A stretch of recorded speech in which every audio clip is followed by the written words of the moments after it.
Hey guys, welcome to another episode of the Every Arkansan podcast. This week we've got my friend Larry Pillow sharing his story of how personal crisis challenged him to find his new God-given dream.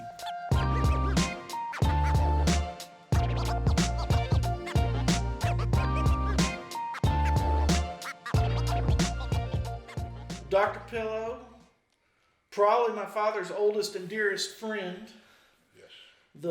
The bishop or reverend of recovery. Thank you for taking the time out of your vacation just to sit and chat. So why don't we just start off, tell a little bit about where you're from and kind of your backstory. Well, I grew up in northeast Arkansas. My father was a sharecropper. Some people would be familiar with John Grisham's book, Painted House. That's kind of my story. In fact, I lectured in an English lit class in Conway one time, and she introduced me as a grown-up Luke. But my father was also an alcoholic. I think we probably called him a binge drinker. And so that colored my world a whole lot. But graduated from high school when I was 16. Like most boys my age, my biggest ambitions of make money and buy me a car, and took me 5 years of kind of wandering around, if you will, and making a lot of mistakes, living a very self-centered, sinful life, actually following down the same path of my father's life, and three of my siblings had followed that path.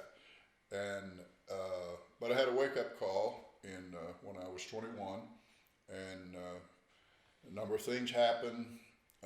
One of the things happened, I decided to go to college, and so 5 years out of high school, I was almost 22 years of age, I enrolled at the University of Arkansas and graduated from there 4.5 years later. Work and borrow your way through cum laude. It was experience stretched me, but during that time I made a commitment to the Lord and felt a call into the ministry. And the first few years of my ministry, Drew, I was in campus ministry. My wife and I, we actually moved to Conway in 1969, and I've been there ever since. So I've done a number of things in Conway, but most exciting thing I've ever done is what I'm doing now. But you went down that path. You were going to be a pastor. That's what everyone kind of assumes is ministry. Right. And then through that, it was a lot of ups, a lot of downs, and I know that you changed my family's life just through that ministry. But how old were you when it was kind of like all of that kind of came crashing down and that story there? Well, after 30 years of marriage, my wife decided she no longer wanted to be married and filed for divorce. And when the divorce was final, she remarried the next day. And it was the most painful thing that ever happened to me. And I suffered some pain, but that was very painful, the loss of my family, the fragmentation of the family at least. And I was disappointed, depressed, discouraged, and desperately in need of a fresh start. I was fortunate, I was senior pastor of Second Baptist Church, had been there 17 years, and the church was very good to me. The saying that the church is the only army that shoots its wounded was not true for me. They gave me 13 months salary, for which I was and am grateful, gave me a little time to catch my breath. And then your dad was a dear friend already, became a closer friend. He let me come and stay at the camp where you worked, Horn Creek. And during that time, I desperately needed a fresh start and gathered a group of people around me and got feedback from them, people that knew me and been a part of my life. You sense this is something I should do, help other people get a fresh start. And there was a passage in Luke 22, we all need a proof text for what we do and what we believe.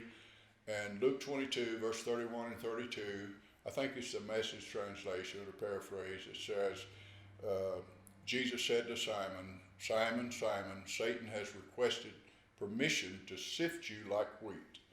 And I have prayed for you that when you come through your time of testing, which was personal failure, when you come through your time of testing, you'll turn to your companions and give them a fresh start.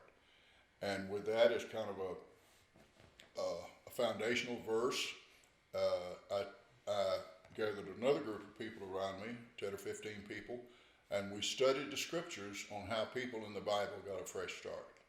And we asked questions like, what did God do to help them get a fresh start that only God could do? What did they do that only they could do? What did others do that only they could do? What were the obstacles to a fresh start? What were the resources? And maybe the most important question we asked, what difference did it make? For instance, we're studying Ruth's life. Well, what difference did it make that Ruth, as a widow, as a foreigner, chose to be loyal to her mother-in-law, go to the land of Israel as a Moabite, work out in the fields? That was her version of getting a fresh start. What difference did it make? Well, we know now, in hindsight, it made all the difference in the world. What I've became convinced of and am convinced of, that whether we choose to get a fresh start matters eternally. So for the last 20 years, thereabout, that's what I've been doing, is trying to help people get a fresh start. And it's evolved into what I'm doing with recovery ministry. And I mean, and during that time, it wasn't just the disillusion of your marriage. It wasn't just the church. You also lost a son that had battled through addiction of all kinds. Yeah.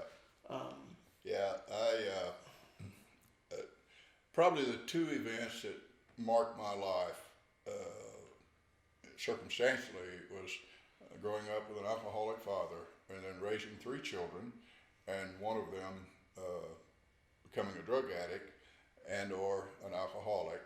And my middle son, Matt, died from a lethal combination of prescription drugs and alcohol when he was 28. Well, when he died, of course we grieved his death, but we grieved his life more than his death. For 15 years of his life, he battled addiction. And so, again, that was a very difficult experience, very painful.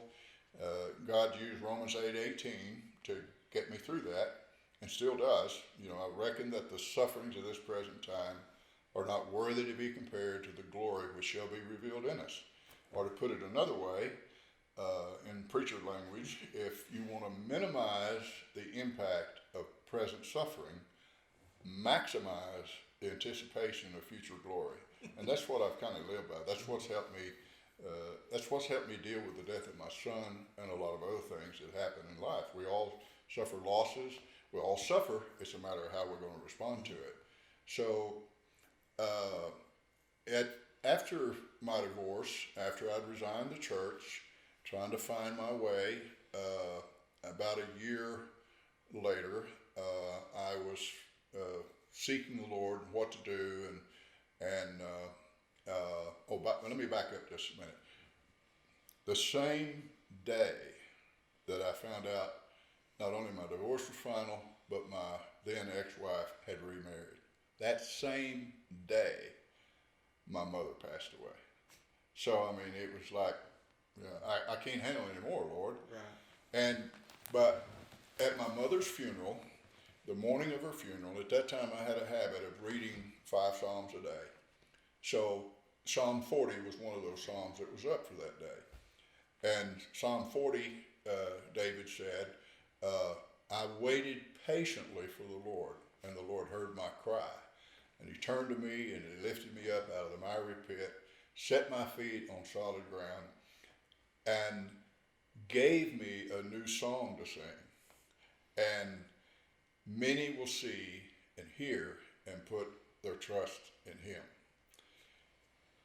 The Lord doesn't speak to me as often as I'd like, but that morning he spoke to me loud and clear. And here's what he said: someday those verses, the first 3 verses from Psalm 40, someday those will be yours. He knew, and I guess I knew, I wasn't ready for a new song. I was still mad about what was happening to the old song. I was still upset about how am I going to deal with all this pain? At 57 years of age, how do I rebuild my life? Everything's been pulled out from under me. And how do I start again? And how can I possibly get a new song? Well, that began the process, and 8 years later, I had worked on the Fresh Start material. I taught, Matthew had passed away, and things had happened. I had actually had a little church that contacted me to be their pastor, and after 3 requests, I finally agreed to do that. And so I was putting my life back together. But about 7, 8 years later, from that morning experience at the day of my mother's funeral, when he told me, someday I'll give that song to you and you'll get a new song.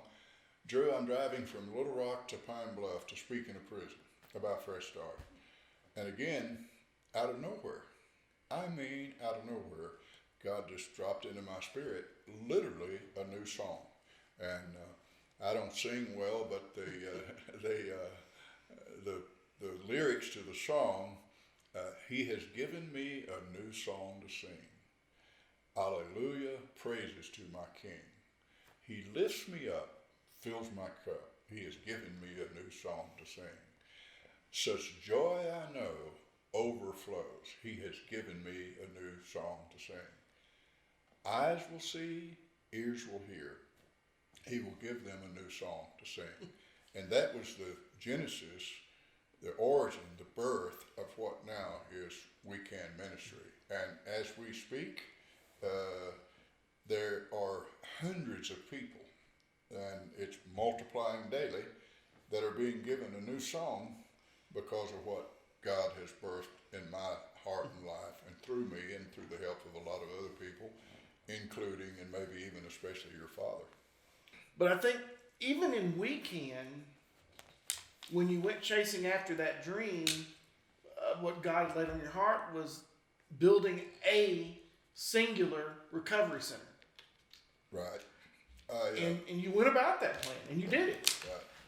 Yeah, and a little bit backstory, and then flesh it out a little bit.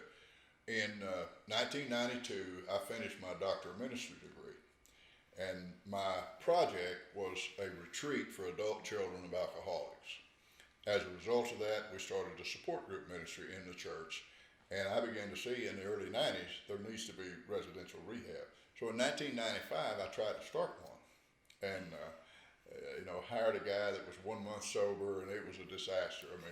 In a month's time, we shut it down. I was too busy for one thing, but the facility closed, but the dream didn't die. And I guess this is a word I would say to your listeners: don't let your dream die. As one book calls it, don't die in the wintertime. When winter's here, spring's coming, and new birth will come. And so the dream didn't die that I had in 1995. And 2008, I heard Brian Tuggle from John 3:16 Ministry speak at a meeting I was the moderator of. And as he spoke to us, the Lord spoke to me. And after he got through speaking, I stood up and said, this is what I'm going to do. If you want to join me, let's meet over here. And of course, people started asking, what are you going to do? Who's going to be the constituencies and all of that? Where are you going to get the money? And I said, I don't know. I just know this is what I'm going to do. And by that, I didn't mean this is what I'm going to do. I meant this is what God wants me to do. I know that I know that I know this is what he wants me to do. So yeah, you're right. I had a dream of starting a facility. And from that initial commitment, eventually a ministry was born called Renewal Ranch. We bought 105 acres of land, and my plan was to start the facility, get it stable, get a good foundation laid. And I was 67 years old at the time. And your dad and I visited a ministry up in northern Missouri when I was still trying to figure out, am I going to do this? Of course, one of my Moses' excuses was, I'm too old for this, Lord. I don't have the energy to do this. I don't have the gift set. So I'll go up and visit this guy in northern Missouri at Heartland Ministries, 17,000 acres, 100 and something residents, 50 women in a facility, 19 teenagers that lived in this big house. And the guy, I said, well, and how old are you? He said, I'm 82. So, end of discussion. And so we started the ranch, and my dream, my vision was to start it and get it stable, get it financially sound, and then I assumed that I would move on to something else. And we hired a guy named James Loy to be the director. And James asked me when we were getting started, do you want to teach all the classes? I said, James, I'm not even sure I want to teach one of the classes. I don't know that I know how to do this. And so he taught me in, if you will, to teaching a class. And of course, I fell in love with it. I love teaching residents. And from that, the fruit just came. I mean, we became very fruitful. And seeing people saved, lives changed. And naturally, when something like that starts happening, other people take notice, they come to you. They started coming to me and asking for help. And so I started helping. And I didn't know at the time I'm helping, and that's going to lead to helping. And but Renewal Ranch was and is very successful. It's impacting lives. It's making a difference, and a very, very dynamic, fruitful ministry. But I left there in January of 2017, kind of through less than desirable circumstances, but I left and wasn't sure what I was going to do. Some friends of mine reached out to me, especially the people that I'd helped start the facilities. And as soon as they found out, they said, well, come help us. So I started helping them more. And long story short, we started helping more, and I woke up one day, Drew, and this is kind of the story of my life. I do stuff, and I look back and say, well, this is what's happened, and how did this happen? And then I start figuring it out, but I've already done it, And so I woke up one day, literally, and we had 10 facilities we'd helped start. And my wife, by this time, had remarried, and my wife, Peggy, and I we decided we need to organize this some way or another. So initially we came up with the name You Can. And the state already had somebody that name, a nonprofit, and they turned us down, and so we changed it to We Can, which is a much better name. But so now we have We Can, which is a network of Christ-centered transformation ministries. And as I said earlier, I've been blessed to be a part of some fruitful ministries. I've had, a degree of success in my life with the ministries I've done, but this is the most exciting thing I've ever done. I am so pumped. I believe God is, because what we're doing is not just a facility, or we're not just helping addicts, but it's a part of a movement. God is up to something, restoring broken lives. Oh man, and my life is an example of that. I'm still a work in process. God is still restoring my life, still have painful stuff I have to deal with, losses that have to be reprocessed at time. And, but everybody does. We all struggle. We all have losses. It's what we do with them that matters. And I'm blessed now that we've got 8 or 10 facilities we've helped start. We've got 3 or 4 more on the drawing board, and I think our best days are ahead. And what's so amazing to me is so much of the time, I think back to the story of Moses. There's the burning bush moment. Moses, you're going to lead my people to the promised land. Moses gets in his mind what that is. I'm going to do this. And first time he sees a guard abusing an Israelite, he goes to his natural ability and takes out that guard, and now he's wanted for murder, and he spends 40 years in the desert running versus doing what God had, because he did it in his power. And your story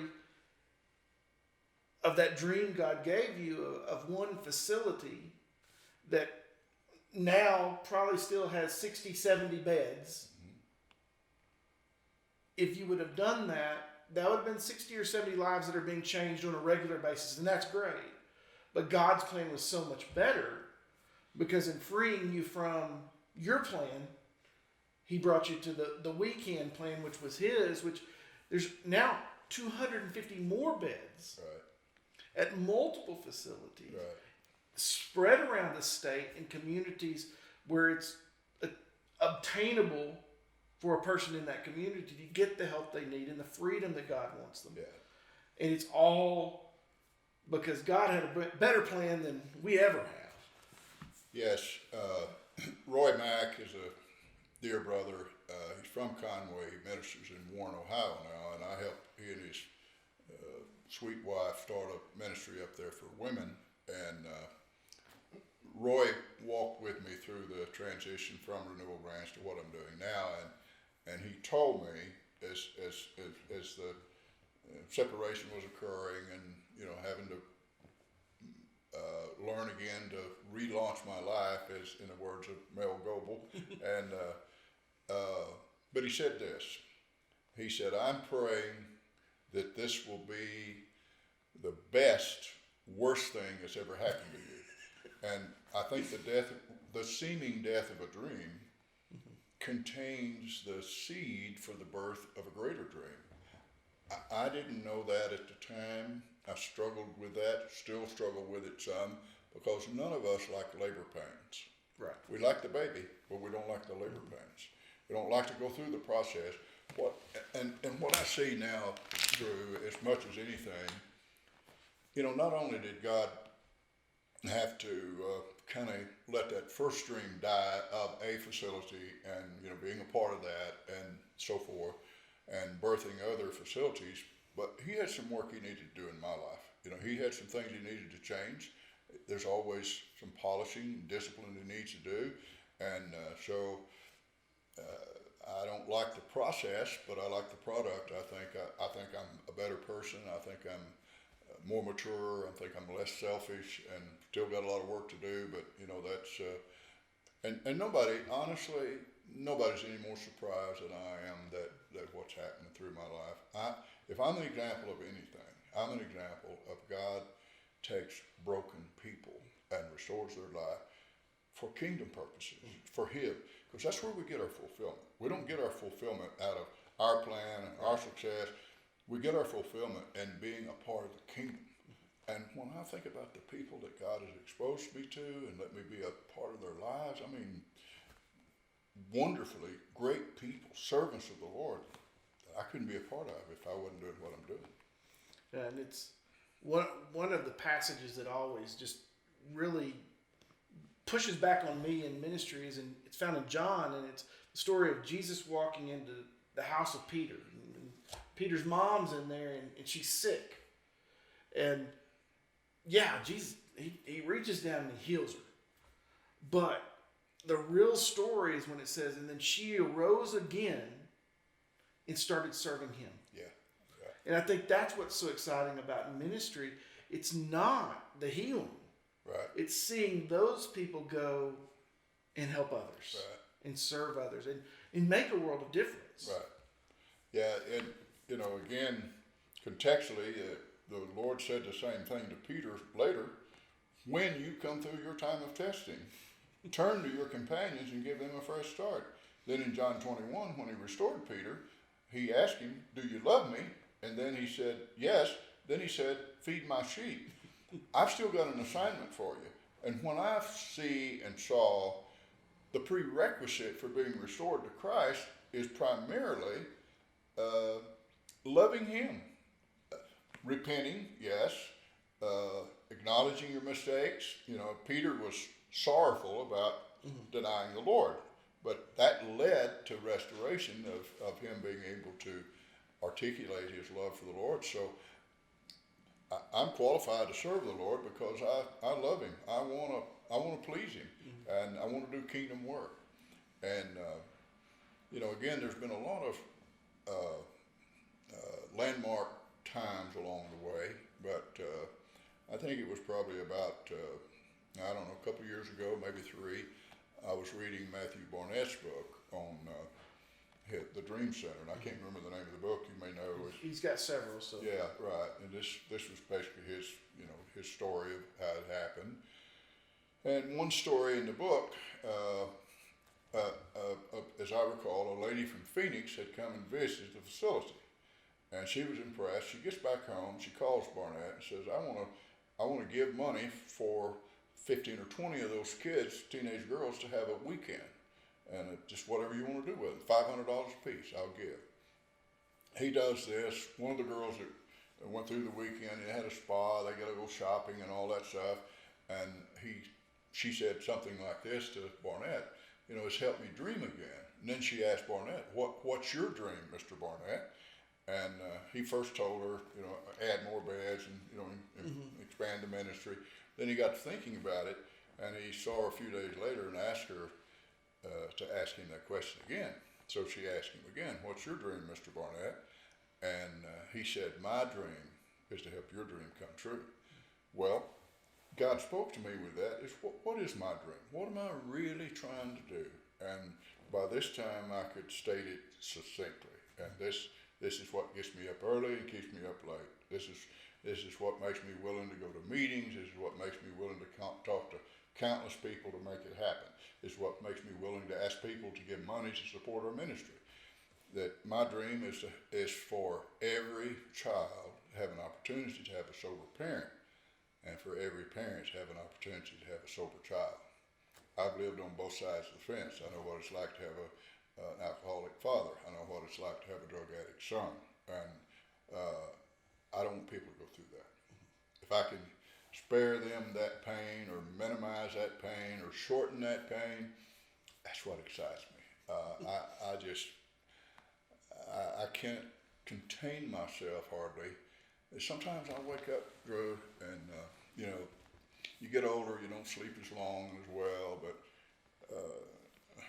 sometimes I just get so wound up to go help people, to figure out a way to provide more beds, better programs, better teaching, better volunteers, be a better person myself, a better communicator, because I know how big the need is and how great the opportunity is.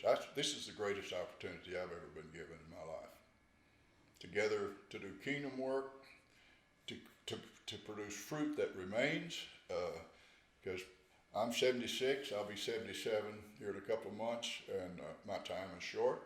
I want to lay up as many treasures as I can in heaven. And then you've got to have that 17,000 acres in a dairy farm by the time you're 82. There you go. There you go. So, one other thing, you've led a lot of different ministries. You started ministries. You've had successes and failures. For someone else that's out there that they've got a dream, and maybe it's a recovery center, maybe it's feeding children. It doesn't matter what it is. Do you have one good piece of advice that you would just want them to know going into it? Persevere. No worthwhile dream, no eternal dream can be accomplished instantly. Persevere. Solidify the dream as best you can. Focus. One of the mistakes that many of us make is we're all over the map. Focus on that dream, but persevere. Don't let anything or anybody steal your dream. You probably know I like to read, and Mark Batterson's books on chasing the lion, I've devoured those, because the enemy, his number one strategy for dream chasers is to steal our dream, discourage us, disappoint us, defeat us. And so my advice was persevere, don't quit, keep going, and you're going to get knocked down, you're going to fail, you're going to stumble, people are going to disappoint you. Some of the people you trust the most will betray you the worst. Heartache is part of the package, but you keep your eye on the prize. I bought and have read parts of excerpts from the Civil Rights Movement, and the title of the book, Keep Your Eye on the Prize. here's something I've learned about dream chasers, like a Martin Luther King, like an Abraham Lincoln, and the great men of history, that it didn't happen overnight. It didn't happen in a month. It didn't happen in a year. It didn't happen in a decade. And it didn't all happen in their lifetime. But they persevered. They kept going. And I don't like the saying, when the going gets tough, the tough get going. I think when the going gets tough, you get on your knees, you cry out to God, you seek godly advice from others. But, whatever it takes, you keep looking unto Jesus, Hebrews 12:2, the author and finisher of our faith. And I get discouraged a lot because my main ministry is encouraging others. So I know where the discouragement's coming from. The enemy's trying to discourage me so that I won't encourage others. And I surrounded myself with like-minded people, strong people like your father and others that keep me boosted up, and help me in the down times. Got some great friends that are part of my life that I couldn't do this without them, and they helped me persevere. Great advice. So if someone is out there and they're passionate about recovery, whether that's wanting to open up a space or that's wanting to get involved with something, or if they've got a loved one that's going through the process, what's the best way to get in touch with you and We Can? Well, the best way is probably text me or email me. My phone number is 501-472-3114, and texting me is the best way to make initial contact. My hearing loss, so text is a godsend for me. And email, freshstart@conwaycorp.net. The words fresh start @conwaycorp.net, and that gets the ball rolling. And I get contacts all the time, Drew. I get contacts from people wanting help. I get contacts from people wanting to help others, and everything in between. And I have boiled down the essence of what I do. Provide them hope. There's hope. There is hope over dope. And that's, I'd love to hear from people. And I got some good people around me that, we get calls sometimes from chaplains at jails. I'll send other people sometimes to go visit with them. But that's the way to contact me. Great. Thank you so much. Thanks for your time and all that you've done, just not only for the recovery world, but just for myself and my family as well. Well, so. I love your family and loved you, known you all your life. So it's such a pleasure to be with you and see what God's doing in and through your life. So thanks for having me. You're very welcome. Hey guys, I hope you enjoyed getting to hear Larry Pillow's story. And his story is one of multiplication, seeing this entire state changed because of one life event. We hope it encourages you to chase your God-given dream.